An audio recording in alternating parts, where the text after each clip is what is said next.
Okay, so the first site I'm going to talk about is the Spanish Steps.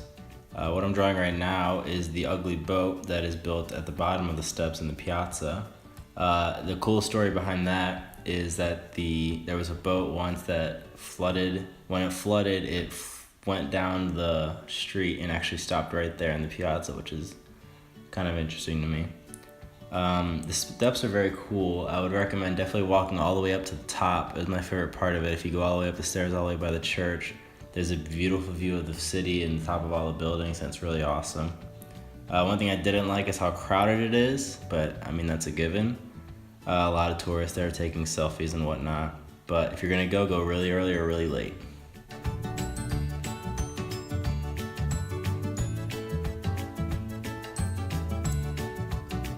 The next site I'm going to talk about is the Pantheon. The Pantheon is obviously one of the more common sites in Rome, but it's totally worth it. My favorite part of it is the hole at the top of the dome, for a few reasons. I think it's very interesting that they didn't put anything up there, so every time it rains, water flows into it. And so the floor is actually designed so water can drain out easier, which is pretty cool. Also, another thing that blows my mind about it is that with the technology that they had, how they could get the rocks so high and such huge bricks and leave an opening like that. So also with the pillars, it's kind of just almost a miracle, if you will, that they could do that with the technology that they had back then. So it's a very cool site. I would highly recommend. One thing I do not like is that they made it into just a church.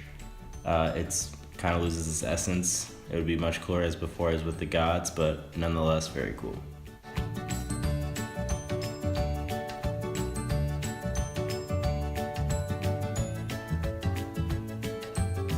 The next site I'm going to talk about is San Giovanni Basilica. San Giovanni is very cool. It's actually one of my favorite churches that we went to. You walk up to it and it's just this enormous building and it's very awesome looking, and then you walk inside and there's green marble all over the place and it's very beautiful. There's beautiful frescoes and mosaics all throughout it. My favorite part actually is on the left side and towards the front there is a sculpture that kind of resembles a Sons of Anarchy logo or a Grateful Dead cover logo. It's very cool. It's like a skull holding a scythe, and it's probably the craziest thing I've seen in any church ever, let alone a church in Rome. So definitely go check that out.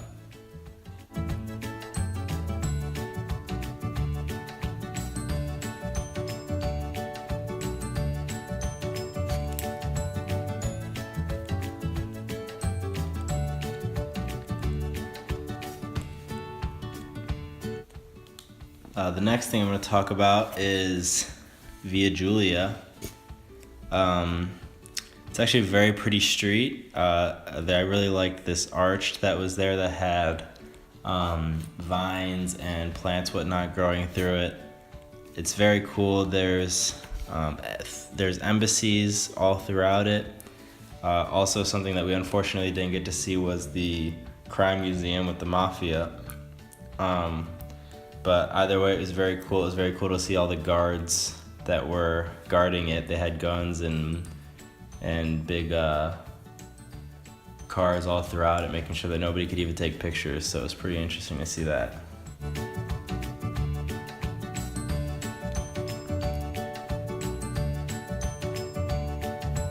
And the next thing I'm going to talk about is Gianicolo Hill. This is actually a very cool view. The hill was not that hard to walk up. I thought it was going to be much more challenging, but it's one of the 8 hills of Rome, and it provides one of the best views of the city.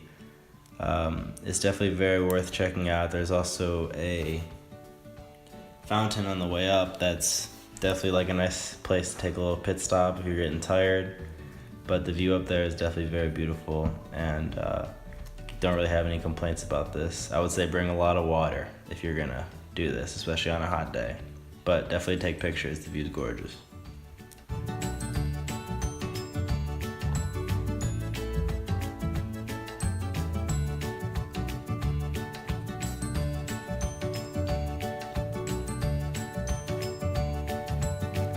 The next one I'm going to talk about is the Appian Way.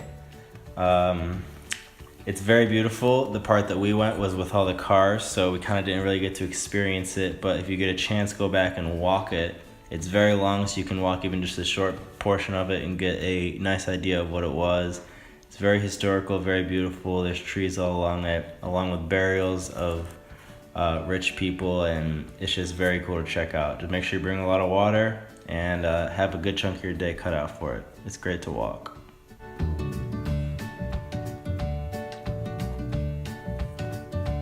The next one I'm going to talk about is Circo Massimo. This site was one of my least favorite sites that we visited, but nonetheless it's very historical, so it's one of those things you have to check out.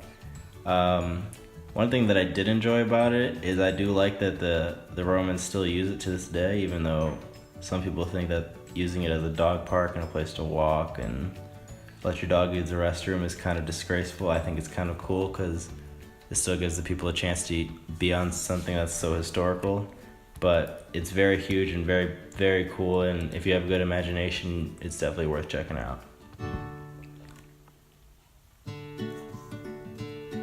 The last site I'm going to talk about is the Protestant Cemetery. Very beautiful cemetery. I thought it would be a little bit creepy, but in all honesty, it's very welcoming. There is a lot of plants and orchards and flowers all around it. It's very green. A lot of the graves are actually turned into little gardens, so it's very relaxing, and